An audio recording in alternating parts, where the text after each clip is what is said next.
देख रहे हैं डे एंड नाइट न्यूज, निष्पक्ष और निडर।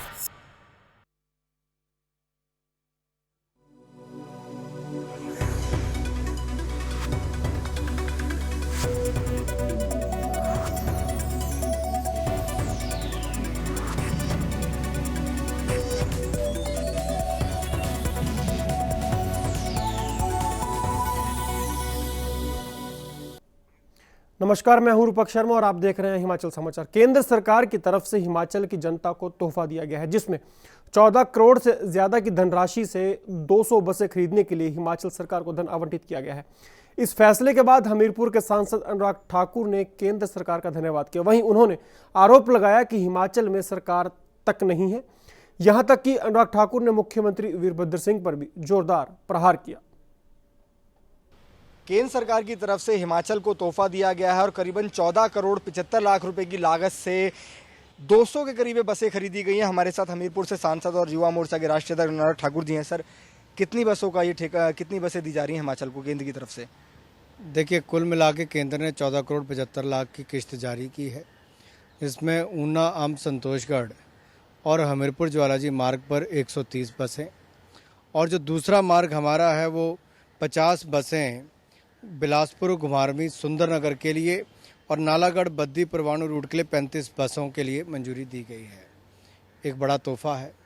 जहां लगातार दुर्घटनाएं सामने देखने में आ रही हैं बसों के पुराने होने के कारण, सड़कों के खराब रखरखाव के कारण, वहां पर एक बड़ी सहायता केंद्र की ओर से मिली है और मुझे लगता है प्रदेश सरकार को भी इस पर उचित कार्रवाई करनी चाहिए ताकि नए बसों को लोगों का लाभ मिल सके। कब तक ये बसें खरीद ली जाएंगी, कब तक ये जनता के पास पहुंच जाएंगी, वो सहूलियत मिलेगी उन लोगों को? देखिए, निर्णय प्रदेश सरकार को करना है, लेकिन केंद्र सरकार ने पहल की है, इसमें हम उनका स्वागत करते हैं और आशा करता हूं कि प्रदेश सरकार इस पर उचित कार्रवाई करेगी। अगर हिमाचल प्रदेश की बात करें, अभी वहाँ बाढ़ प्रभावित इलाका है, काफ़ी बाढ़ आ रखी है हिमाचल में, लेकिन ये आरोप लग रहा है कि सरकार वहाँ ढंग से काम नहीं कर पाई, लोग बहुत ज़्यादा प्रभावित है, सरकार से मदद नहीं मिल रही है। देखिए, सरकार नाम की चीज़ आज हिमाचल में नहीं है। विधानसभा का सत्र एकाएक खत्म कर दिया गया, अनिश्चित काल के लिए उसको स्थगित कर दिया गया और कुल मिलाकर प्रदेश में जो भ्रष्टाचार फैला है उसका एक जीता जागता उदाहरण प्रदेश के मुख्यमंत्री हैं। उनके ऊपर गंभीर भ्रष्टाचार के आरोप हैं। प्रदेश में उनकी छवि गिरी है, उनकी अपनी पार्टी के अंदर खलबली मची हुई है और इसके साथ साथ एक मन से वो काम करने की इच्छा सरकार ने नहीं रखी है। रेता बजरी के दाम इतने ज़्यादा हो गए कि 300 रुपये की ट्रॉली बढ़कर 3-3 हज़ार रुपये में बिकनी शुरू हो गई। आखिर ये चोरी चकारी ये क्यों शुरू हुई? आखिर प्रदेश को नुकसान क्यों होना शुरू हुआ? इस पर सरकार का कोई व्यक्ति उचित जवाब देकर राजी नहीं। प्रदेश में नशों का व्यापार बढ़ा है और प्रदेश सरकार चुप बैठी है। प्रदेश में अत्याचार के मामले बहुत बड़े हैं, जहाँ पर हत्याएँ हों, डकैती हो, ये सब बड़ा है। प्रशासन नाम की चीज़ आज हिमाचल प्रदेश में नज़र नहीं आ रही। भुंतर एयरपोर्ट को एक्सपेंशन को लेकर भी मांग की गई है कि क्या उसे एक्सपेंड करना चाहिए, क्योंकि जिस तरह से टूरिस्ट वहां पर जा रहा है और ज़्यादा ताकि प्लेन वहां लैंड हो सकें, उसमें क्या कुछ अड़चन आ रही है? देखिए, 2 एयरपोर्ट्स का बड़ा करने का स्कोप है। एक धर्मशाला का एयरपोर्ट जो है, जिसको गग्गल हवाई अड्डा भी कहा जाता है, और दूसरा भुंतर, और दोनों में ही प्रदेश सरकार को लैंड एक्विजिशन करके उसको रनवे को बड़ा करने की ज़रूरत है। और जिस दिन वो बड़ा हो जाएगा तो उसका सबसे बड़ा लाभ क्या होगा? आपकी हवाई जहाज़ की टिकट सस्ती होगी, आपके यहाँ टूरिस्ट ज़्यादा आएगा, आपके यहाँ व्यापार ज़्यादा बढ़ेगा। लेकिन प्रदेश सरकार के मन में मुझे लगता है ऐसी कोई सोच नहीं आ रही है। एक आखिरी सवाल मैं आपसे जानना चाहूँगा, हिमाचल सरकार की वित्तीय हालत भी अच्छा नहीं है, जिसको बता रहे हैं सूत्र कि वहाँ पर एक तो वर्ल्ड बैंक की तरफ से लोन नहीं मिल रहा है और अपने एम्प्लॉयज़ को तनख्वाह देने के पास भी हिमाचल सरकार के पास पैसा नहीं है। देखिए, जो सरकार को चाहिए था कि ज़्यादा से ज़्यादा उद्योग हिमाचल प्रदेश में आता और सरकार की ओर से प्रयास किए जाते कि आय के साधन बढ़े, लोगों को रोज़गार स्वरोजगार के अवसर मिले, उन पर ना करने के बावजूद उल्टा लोगों पर बोझ डाला गया। चाहे वो रेता बजरी की बात हो, चाहे वो शिक्षा, महंगी शिक्षा की बात हो, ये लगातार बढ़ा है तो कांग्रेस के समय में बढ़ा है और जनता कांग्रेस इसका जवाब मांगती तो उनके पास कोई जवाब नहीं है। तो अनुराग ठाकुर साफ कर रहे हैं कि देखिए हर मोर्चे पर नाकाम हुई है हिमाचल सरकार, जनता से जितने भी वादे किए थे उन पर खरी नहीं उतर रही है और यही वजह है कि हिमाचल के लोगों को इतनी तकलीफ झेलनी पड़ रही है। लेकिन उसके बाद भी केंद्र सरकार की तरफ से जो बसें दी गई हैं वो एक सहूलियत ज़रूर हिमाचल की जनता के लिए होंगी। कैमरामैन फिरोज खान के साथ Rahul Sharma, DN night news, Delhi. BCCI के संयुक्त सचिव अनुराग ठाकुर ने टेस्ट सीरीज में भारत की शर्मनाक हार के बाद कहा है कि जिस तरह से भारत इंग्लैंड के हाथों टेस्ट सीरीज हार गया, ऐसे में बीसीसीआई को कुछ कदम उठाने जरूरी हैं। इसलिए बीसीसीआई ने रवि शास्त्री को टीम निदेशक के रूप में नियुक्त किया है। गेंदबाजी कोच जो डेविस और क्षेत्र रक्षक कोच ट्रेवर पेनी को भी वनडे सीरीज के से कुछ समय के लिए ब्रेक दिया गया है। इनकी जगह पूर्व भारतीय ऑलराउंडर संजय बांगड़ और पूर्व भारतीय तेज गेंदबाज अरुण को टीम का सहायक कोच बनाया गया है। भारतीय क्रिकेट टीम का जो परफॉर्मेंस है टेस्ट मैचेस में बहुत ही निराशाजनक रही और जिस तरह से हम टेस्ट सीरीज हारे हैं उसके बाद बड़े कदम उठाने की आवश्यकता थी। मैंने इसकी मांग कल भी की थी और भारतीय बोर्ड ने जो निर्णय लिए हैं वो रवि शास्त्री को डायरेक्टर इंडियन टीम के साथ लगाना और साथ ही साथ 2 असिस्टेंट कोचेस को संजय बांगड़ और भरत अरुण को लगाया गया है। जो और ट्रेवर पेनी जो हमारे बॉलिंग और फील्डिंग कोच थे उनको फिलहाल उनकी सेवाओं से मुक्त कर दिया गया है और संजय बांगड़ और भरत अरुण को उनकी जगह पर लगाया गया है। After the poor performance of Indian cricket team in the test series, some steps should have been taken. I requested yesterday to the BCCI and I'm glad that the BCCI has appointed Ravi Shastri as the director with the Indian cricket team and 2 assistant coaches Sanjay Bangar and Bharat Arun has been appointed. This will help in boosting the morale of Indian cricket team and I'm sure that the Indian team will do well in the upcoming one-day series. भारी बारिश से प्रदेश में काफ़ी नुकसान हुआ है। अकेले हमीरपुर में बारिश से हुई तबाही से नुकसान करोड़ों में आंका गया है। राष्ट्रीय आपदा प्रबंधन बोर्ड द्वारा आम जनता को हर संभव सहायता देने के निर्देश दिए गए हैं। हमीरपुर में बरपे कुदरत के कहर के बाद सरकार हरकत में आ गई है। राज्य आपदा प्रबंधन के उपाध्यक्ष राजेंद्र राणा ने नुकसान की पूरी रिपोर्ट और फौरी राहत कार्य के बारे में रिपोर्ट तलब की है। पूरे प्रदेश में बारिश का कहर अगर किसी जिले पर सबसे ज्यादा टूटा है तो वो हमीरपुर ही है। जिले के अकेले PWD विभाग को 36 करोड़ रुपए का नुकसान हुआ है, जबकि नेशनल हाईवे 88 को 1.5 करोड़ और नेशनल हाईवे 70 को 2.5 करोड़ का नुकसान पहुंचा है। बारिश ने पूरे प्रदेश भर में हमीरपुर जिला को सबसे ज्यादा प्रभावित किया है। उच्च अधिकारियों को निर्देश दिए गए हैं, जहां पर लोगों को सहायता की जरूरत है वहां पर प्राथमिकता के आधार पर सारी मूलभूत सुविधाएं मुहैया करवाई जाएं। जिला हमीरपुर में सबसे ज़्यादा नुकसान हुआ है। सबसे ज़्यादा बरसात भी यही हुई है, बल्कि पूरे प्रदेश में जगह जगह नुकसान हुआ है तो हमीरपुर जिला ज़्यादा इफेक्ट किया गया है। इसलिए मैंने डायरेक्शन दे दी है कि कहीं ऐसे भी जब किसी का घर का नुकसान हो गया उसको रहने के लिए उसकी व्यवस्था की जाए, उनके लिए अनाज उपलब्ध करवाया जाए, कहीं भी कोई दवाइयों की जरूरत है दवाइयाँ उपलब्ध करवाई जाए और ज़्यादा से ज़्यादा उन लोगों को राहत दी जाए। राज्य आपदा प्रबंधन बोर्ड के उपाध्यक्ष राजेंद्र राणा ने भाजपा द्वारा आपदा मामले में आए दिन की जा रही बयानबाजी पर दुख जताया है। उनका कहना है कि ऐसे मौकों पर विपक्ष को मिलजुल कर सत्ता पक्ष के साथ सहयोग करना चाहिए ताकि आपदा पीड़ितों को राहत दिलाई जा सके। ऐसी घटनाएं आपदाएं प्रदेश के लोगों पे आती हैं तो उस पे सभी जो पॉलिटिकल लोग हैं उनको साझे प्रयास करने चाहिए। भारी बारिश से प्रदेश को काफी नुकसान हुआ है। पूरा प्रदेश आपदा की पीड़ा से कराह रहा है। राज्य के तमाम क्षेत्रों में जीवन अस्त व्यस्त हो गया है। हमीरपुर से अरविंदर सिंह के साथ Subhash Chandra, day night news.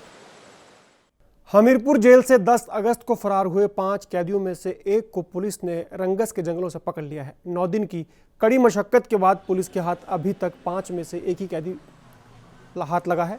बाकी फरार हुए 4 कैदियों की तलाश जोरों से जारी है। 10 अगस्त को फरार ये कैदी अलग अलग अपराधों में अंडर ट्रायल के चलते हमीरपुर जेल में बंद थे और यहीं से वो फरार हुए। वहीं जो कैदी पकड़ा गया है वह बलात्कार के आरोप में जेल में बंद था। पुलिस ने आरोपी को रंगस के जंगल से धरा, जिसके बाद उसे न्यायालय में भी पेश किया गया।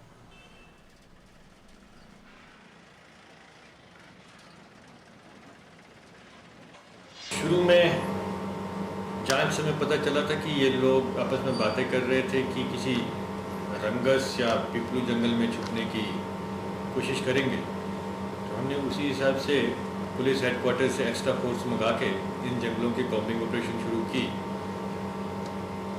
तो आज सुबह हमें रंगस के जंगल में एक अंडर ट्रायल कैदी शेर मोहम्मद दस्तयाब हुआ है और अब उससे आगे की छानबीन की जाएगी कि ये कैसे भागे, इनके बाकी साथी कहाँ हैं। हो सकता है अब इसके पकड़ में आने से बाकियों को पकड़ने में भी हमें सहायता मिले।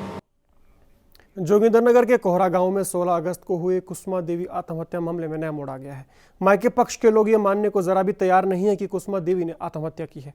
परिजनों के मुताबिक कुसुमा देवी जिस पंखे से लटकी मिली थी वो बिस्तर से महज 4 फीट ऊंचा था, जहां से कुसुमा देवी के पैर आसानी से बिस्तर के ऊपर पहुंच सकते थे। मायके पक्ष ने इस मामले में हत्या का शक जताया है और उन्होंने इस आधार पर जोगिंदरनगर के एसडीएम को एक पत्र भी लिखा है। जब घर में उसने देखा उसकी लाइट काट देते थे, उसको बड़ा मानसिक रूप से प्रताड़ित करते थे, सारा दिन उसको कुछ खाने को नहीं देना, पीने को नहीं देना और उसे ऐसे ही रखते थे। फिर जब हम इस बात का पता चला, फिर एक दिन क्या हुआ कि उसके ससुर ने उसको बड़ा मारा, सारे दरवाजे ये कर दिए, फाड़ दिए, जालियाँ फाड़ दी। फिर जब इस बात का हमें पता चला तो मेरे चाचा जी वहाँ के गाँव के प्रधान को लेकर वहाँ उसके घर गए, उनको बरबली समझाया कि भाई ये क्या है, ये क्या हो रहा है। तो उन्होंने बड़े से समझाया उनको, पर वो समझ गए। वो बोलते हैं ऐसा नहीं होगा, ऐसा नहीं होगा। बस अभी उनको समझाए हुए 10-15 दिन हुए थे कि उन्होंने अपने बेटे को बुला के और हमारी बहन की हत्या कर दी।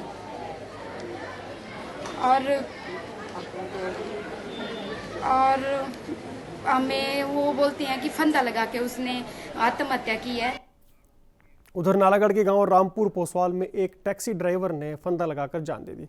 मृतक के फंदा लगाने के कारण अभी तक साफ नहीं हो पाया। फिलहाल पुलिस की शुरुआती जांच में मामला घरेलू कलह का सामने आया है। मृतक की पहचान भाग सिंह के रूप में हुई है, जो दिल्ली में टैक्सी चलाता था और 2 दिन पहले ही वो अपने घर रामपुर पोसवाल आया था। फिलहाल पुलिस ने मामला दर्ज कर लिया है और पोस्टमार्टम रिपोर्ट का इंतजार कर रही है, जिसके बाद ही साफ हो पाएगा कि भाग सिंह ने खुदकुशी की या मामला कुछ और है।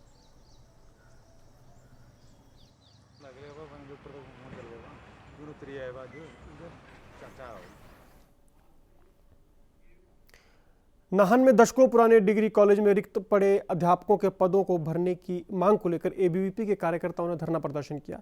इस दौरान परिषद के कार्यकर्ताओं ने प्रदेश सरकार और विश्वविद्यालय प्रशासन के खिलाफ जमकर नारेबाजी की। विद्यार्थी परिषद का कहना है कि जिले के सबसे पुराने नाहन कॉलेज में अध्यापकों के पद लंबे समय से रिक्त पड़े हैं, जिसकी ना तो विश्वविद्यालय प्रशासन और ना ही प्रदेश सरकार सुध ले रही है। विद्यार्थी परिषद की माने तो सिरमौर के सभी कॉलेज अध्यापकों की कमी से जूझ रहे हैं। अध्यापकों के दर्जनों पद खाली पड़े हैं, जिससे छात्रों की पढ़ाई पूरी तरह से प्रभावित हो रही है। अध्यापकों की कमी को लेकर के एक ज्ञापन प्रिंसिपल महोदया को सौंपते हैं। जैसा कि बीकॉम के पूरे विषय को लेकर के एक ही अध्यापक पढ़ा रहे हैं और आज बॉटनी के विषय के से रिलेटेड भी हमने सभी विद्यार्थियों से सिग्नेचर कैंपेन चलाया, जिसमें कि सभी विद्यार्थियों ने अपने सिग्नेचर दे करके यह कहा है कि हमें सिर्फ एक अध्यापक को 18 विषय पढ़ाने पड़ रहे हैं। भारतीय विद्यार्थी परिषद के कार्यकर्ता टीचरों के रिक्त पदों के लेकर धरना प्रदर्शन कर रही है। हमारे बीकॉम में मात्र एक ही अध्यापक है, जिसको कि पूरे तीनों क्लासों के सारे स्टूडेंट को पढ़ाना पड़ रहा है। और हमारे बॉटनी डिपार्टमेंट में एक ही मैडम है, जिससे कि मैडम को बॉटनी के 18 विषय पढ़ाने पड़ रहे हैं। 9 प्रैक्टिकल के और 9 उनके जो मेजर में है उनको पढ़ाने पड़ रहा है। और टीचरों की कमी ऐसा नहीं है कि यहीं पे है, सारे डिस्ट्रिक्ट सिरमौर में टीचरों की कमी पाई जा रही है। हिमाचल प्रदेश में छात्र संघ चुनाव जल्द करवाए जाने की मांग अब तेज होती जा रही है। हिमाचल प्रदेश विश्वविद्यालय में एसएफआई की राज्य कमेटी ने केंद्रीय छात्र संघ चुनाव की शीघ्र घोषणा करने की मांग की है। हिमाचल प्रदेश में छात्र संघ चुनाव की तारीखें तय करने के मद्देनजर तमाम छात्र संगठनों ने सरकार और विश्वविद्यालय प्रशासन पर दबाव डालना शुरू कर दिया है। छात्र संघ चुनाव जल्द करवाने की मांग को लेकर एसएफआई की राज्य कमेटी ने राज्य की वीरभद्र सरकार और विश्वविद्यालय प्रशासन से छात्र संघ चुनाव जल्द से जल्द करवाने की मांग की है। लिंग 2 कमेटी की सिफारिशों का हवाला देते हुए एसएफआई ने कहा है कि कमेटी की सिफारिश के मुताबिक छात्र संघ चुनाव विश्वविद्यालय और कॉलेज में कक्षाएं शुरू होने के बाद कम से कम 4 हफ्तों या फिर अधिकतम 8 हफ्तों के भीतर करवाए जाने चाहिए। लेकिन विश्वविद्यालय की लचर कार्यप्रणाली के चलते अब तक इन चुनावों की तारीखें घोषित नहीं की जा सकी हैं, जिसका खामियाजा छात्रों को भुगतना पड़ रहा है। एसएफआई राज्य कमेटी प्रदेश सरकार से ये मांग कर रही है कि प्रदेश के अंदर शीघ्र ही केंद्रीय छात्र संघ के चुनाव करवाए जाएं। हालांकि प्रदेश के मुख्यमंत्री यह आश्वासन दे चुके हैं कि प्रदेश के अंदर शीघ्र ही केंद्रीय छात्र संघ के चुनाव होंगे, लेकिन हिमाचल प्रदेश विश्वविद्यालय की नकारात्मक कार्यप्रणाली के कारण अभी तक चुनावों की तिथि घोषित नहीं हो पाई है। लिंग 2 कमेटी की सिफारिशें ये कहती हैं कि कक्षाएं शुरू होने के मिनिमम 4 हफ्ते और मैक्सिमम 8 हफ्तों के अंदर अंदर केंद्रीय छात्र संघ के चुनाव हो जाने चाहिए। एसएफआई ने हिमाचल यूनिवर्सिटी के कुलपति पर निशाना साधा है। एसएफआई के राज्य सचिव ने पिछले सालों में विश्वविद्यालय को वित्तीय संकट में लाने के अलावा छात्रों के हितों को पूरी तरह अनदेखा करने के लिए सीधे तौर पर विश्वविद्यालय के कुलपति को जिम्मेदार ठहराया है। एसएफआई ने छात्रों की आवाज सरकार और विश्वविद्यालय तक पुरजोर तरीके से पहुंचाने के मद्देनजर जल्द से जल्द छात्र संघ चुनाव की तारीखें घोषित करने की मांग की है। ऐसा न करने की सूरत में एसएफआई ने सरकार और विश्वविद्यालय प्रशासन के खिलाफ आंदोलन छेड़ने की भी चेतावनी दी है। हिमाचल प्रदेश विश्वविद्यालय के हालात पिछले 3 सालों से बदतर होते जा रहे हैं। जब से ये वाइस चांसलर एडीएन वाजपेयी आए हैं, हम देख रहे हैं कर्मचारी लगातार संघर्ष कर रहे हैं, आंदोलन कर रहे हैं। शिक्षक वर्ग में भारी रोष व्याप्त है। शोध रिसर्च स्कॉलर्स की बहुत सारी समस्या हैं। लड़कियों को हॉस्टल नहीं मिल पा रहे हैं। यहाँ यूनिवर्सिटी में बहुत सारे डिपार्टमेंट्स ऐसे हैं जहाँ पर हजारों रुपए फीस तो ली जा रही है, लेकिन MBA RD रूरल डेवलपमेंट और MA रूरल डेवलपमेंट जैसे डिग्रीज में स्टूडेंट्स को बैठने के लिए कमरा तक नहीं है। यह विश्वविद्यालय के लिए शर्मनाक बात है। एसएफआई का आरोप है कि सूबे के मुख्यमंत्री वीरभद्र सिंह द्वारा जल्द ही SCA चुनाव करवाए जाने के आश्वासन के बावजूद विश्वविद्यालय प्रशासन अब तक इन चुनावों की घोषणा नहीं कर पाया है। वहीं इस दौरान एसएफआई ने विश्वविद्यालय प्रशासन की कार्यप्रणाली पर भी सवाल खड़े किए हैं। शिमला से कैमरामैन राजेश कुमार के साथ मोहित प्रेम शर्मा के लिए Subhash Chandra, day night news. तो हिमाचल समाचारों में आज बस इतना ही, लेकिन आपसे कल फिर होगी मुलाकात प्रदेश के कुछ अहम खबरों के साथ। तब तक दीजिए इजाजत। नमस्कार। खबरों की दुनिया में आइए, हमारे साथ कहीं भी और कभी भी जुड़िए। हम मिलेंगे फेसबुक पर, हम दिखेंगे यूट्यूब पर, हमें फॉलो कीजिए ट्विटर पर। खबरों के साथ बने रहिए रात दिन।